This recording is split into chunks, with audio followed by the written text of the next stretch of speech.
ট্রেনে আপনার সিটের উপর অচেনা কেউ এসে বসে পড়েছে, ট্রেনের মধ্যে আপনার বাড়ির মেয়ে বউদের সঙ্গে কেউ অভব্য আচরণ করছে, ট্রেনের বাথরুমের খুব খারাপ অবস্থা, ট্রেনে আচমকা আপনার শরীর খারাপ করছে।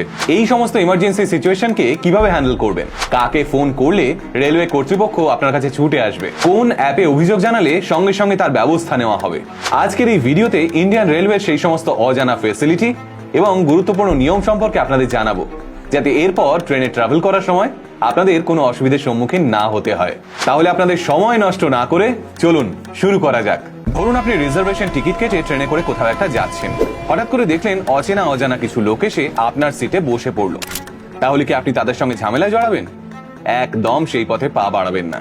সোজা নিজের ফোনের মেসেজ বক্স খুলুন, সেখানে টাইপ করুন সিট, স্পেস দিয়ে আপনার পিএনআর নাম্বার, স্পেস দিয়ে আপনার সিট নাম্বার, তারপর স্পেস দিয়ে লিখুন seat occupied by unknown passenger, আর তারপর এই মেসেজটাকে সরাসরি পাঠিয়ে